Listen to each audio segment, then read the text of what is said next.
Obrigada, senador. Com a palavra, para tecer suas respostas e as considerações finais, e o nosso agradecimento, ministra Tereza Cristina. Obrigada, senadora Soraya. Agradecer aí, vamos dizer, os senadores do Acre, a senadora Maílza, o senador Petecão, o senador Bittar, pelas palavras, e dizer que nós, no Ministério da Agricultura, estaremos sempre, senador, presentes onde o desenvolvimento precisa chegar, onde a gente puder fazer políticas públicas para que a agricultura se desenvolva. Vocês têm um potencial enorme, né? E eu acho que a gente tem que continuar aquela conversa que tivemos lá no Acre, para que o Acre realmente entre, né, no rol dos estados produtivos brasileiros. Potencial vocês têm, gente capacitada e com vontade vocês têm. Nós temos agora que tirar o que disse aquela senhora lá para nós, né? Tirar o ideologismo, né, e tratar realmente de desenvolvimento. E eu queria falar aqui o que eu ouvi dos indígenas lá no Mato Grosso, em Campo Novo dos Parecis.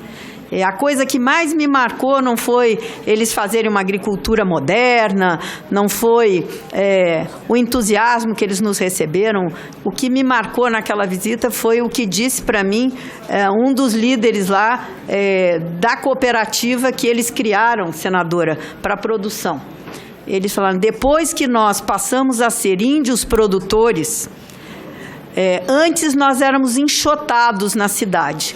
Quando a gente chegava à porta de um bar, de um posto de gasolina, de uma loja, nós éramos enxotados. E hoje nós somos recebidos, convidados a entrar, porque nós temos, com a nossa produção, dinheiro para ter dignidade, para ser consumidores como todos os cidadãos aqui de Campos Novos. Então, eu acho que esse é um depoimento que me marcou muito e que eu acho que nós devemos estar atentos para todas essas comunidades indígenas que têm nos procurado, como disse o senador Reins, né?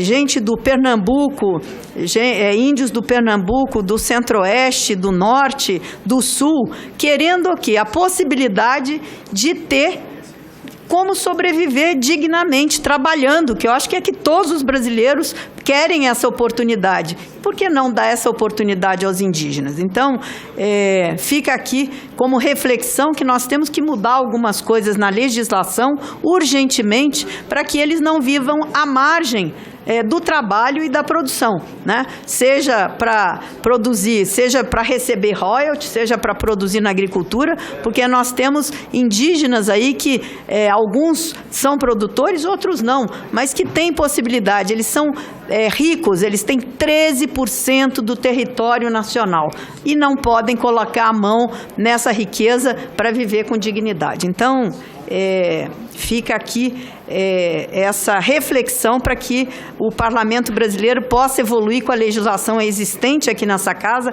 várias leis, né, para que se possa fazer justiça, tanto com os produtores, né, que são hoje espoliados e expulsos da terra, quanto para os indígenas. Eu acho que nós hoje temos injustiça dos dois lados e nós precisamos corrigir rapidamente essa injustiça.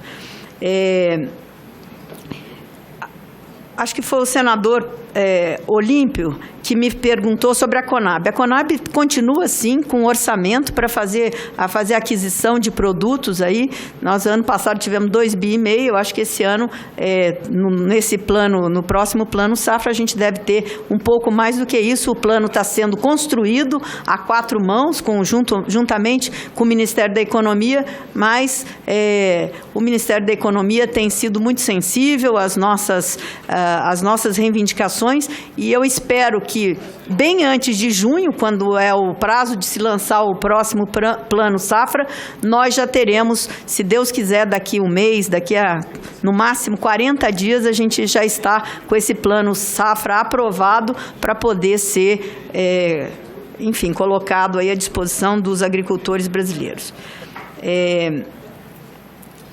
E eu acho também que nós precisamos parar com o romantismo, né? Tem algumas coisas que são românticas. Então, nessa questão dos agrotóxicos, né, o Brasil é um dos poucos países do mundo, eu acho que é o único país do mundo que na atividade empresarial da sua agricultura, ele consegue produzir até 3 safras por ano.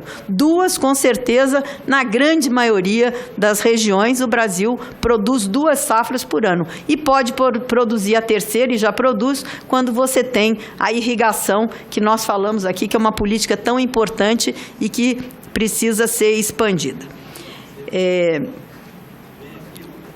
O senador Jaime Campos falou sobre a Amazônia Legal, né, que foi criada lá atrás como um programa fiscal, né, e isso se estendeu, e hoje eu sei que prejudica muito a área ambiental do Mato Grosso, que é um grande estado, é o maior produtor de grãos do Brasil, a maior pecuária brasileira, o maior rebanho está lá, e realmente hoje eles têm algumas dificuldades, porque isso não se transformou, vamos dizer, o benefício à época foi bom, mas hoje criou sérios entraves, e eu acho que tem que ser realmente revisto para que o Mato Grosso consiga, enfim, dar esse potencial todo de produção para o nosso país. A Lei Candir está sendo discutida, eu vi que nós tivemos aí mais um ano para que ela seja implementada por essa casa, então ela é fundamental para os estados produtores de produtos primários. Então, é importantíssimo para o Mato Grosso, para o Pará, para o Mato Grosso do Sul, para Minas Gerais, enfim, para estados aí produtores de produtos primários, é importantíssimo que essa lei seja regulamentada e que esses estados consigam receber, vamos dizer, esses recursos que fazem tanta falta para esses estados brasileiros. E Isalci, agricultura familiar. Eu sei que vocês têm ótimos modelos aqui no entorno de Brasília, né? O que nós precisamos é apoiar cada vez mais. Conte conosco. E você viu que a lei, que foi a 13.440, da regularização 13.465, você deixou um problema grande, você tirou um problema grande, que é o agricultor familiar não poder ter 1 ou 2 empregados, né? Que isso era um dos limitadores, então quem mexe com horticultura, né, às vezes a família não dá conta, né? E eu acho que nós temos que caminhar cada vez mais para a modernidade. Nós temos que parar com essa história de pequeno produtor coitadinho. Nós temos que ter pequeno produtor que produz, que tenha a sua renda, né, assegurada, para que ele tenha qualidade de vida, e que aí nós temos um problema enorme, que é ter o jovem no campo.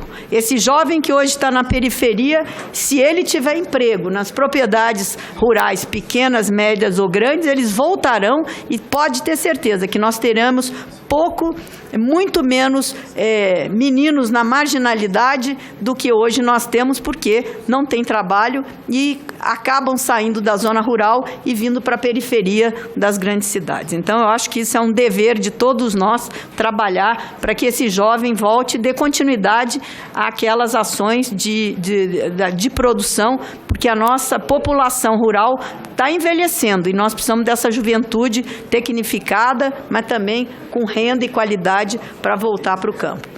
Então, eu queria agradecer, senadora, essa oportunidade de vir aqui conversar com os senadores, né?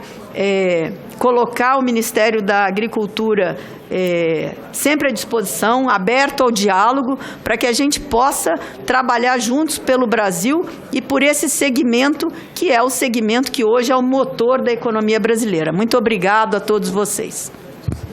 Ministra, iniciar o ano, essa legislatura com a sua presença, vem ungir nosso trabalho e dizer para a senhora que estamos à disposição, inclusive qualquer lacuna legislativa, tudo o que for necessário fazer, conte com esta comissão, conte conosco. E eu fico emocionada de ver legislativo, judiciário, que nós vamos caminhar muito bem nesse governo Bolsonaro, com justiça, com unidade, e o agro unido com o meio ambiente, isso é primordial, né? É uma coisa só, né? Somos todos um só. Então, quero dizer para a senhora que eu sou titular da Comissão do Meio Ambiente também, justamente para poder trabalhar nessa unidade, tá? Muito obrigada pela sua presença e perdoe se nos estendemos, tá? Muito obrigada, ministra. Eu é que agradeço, senadora. E agora eu estou indo para uma reunião importantíssima para o agro, porque é discutir com o BNDES crédito para o agronegócio brasileiro. Muito obrigada. Obrigada. Vamos encerrar a sessão. Não, mas eu tenho coisa para falar ainda. Eu não encerrei. Eu vou encerrar aqui, ó. Ainda volto. Eu vou me despedir dela. Obrigada, porque eu tenho... viu? Muito obrigada. Estamos lá à sua disposição, viu? Conte conosco, eu vou precisar muito de você aqui. Idem, vamos estar falando muito. Vamos marcar uma agenda. Eu tenho mais... Eu vou marcar uma hora para a gente... Com certeza. Pautar o Deixa passar essa... Nós estamos ainda no início, né? Não tem nem 60 dias, né? Parece um ano. Parece.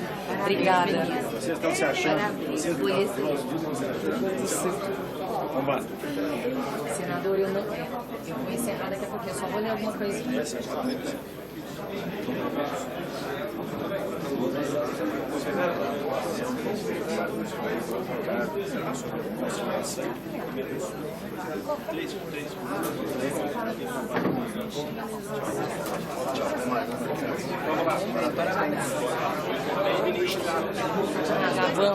Tá bom. Cerejinha pra ele.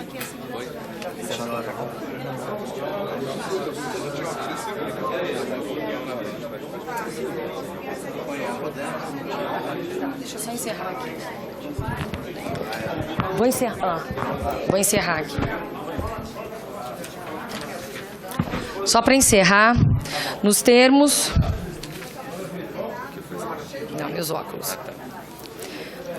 Nos termos do artigo 89, inciso 1 do Regimento Interno do Senado, esta presidência gostaria de registrar algumas determinações. Número 1, reuniões de comissão ocorrem nas dependências do Senado Federal, conforme artigo 106 do Regimento. Número 2, o apoio logístico para eventos realizados fora da sede do Senado Federal será de responsabilidade do autor do requerimento. E número 3, por fim, para que as nossas audiências públicas sejam produtivos, recomendamos a indicação de até 6 oradores no requerimento, respeitando-se o princípio do contraditório.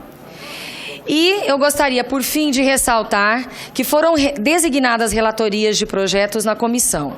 Solicito às vossas excelências que se atenham ao prazo regimental para exame das proposições e que, assim que possível, enviem à Secretaria da CRA os relatórios para que sejam pautados.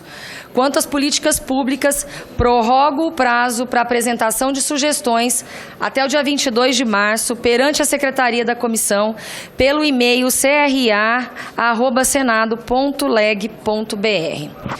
E, não tendo mais nada a tratar, declaro encerrada a presente reunião. Muito obrigada.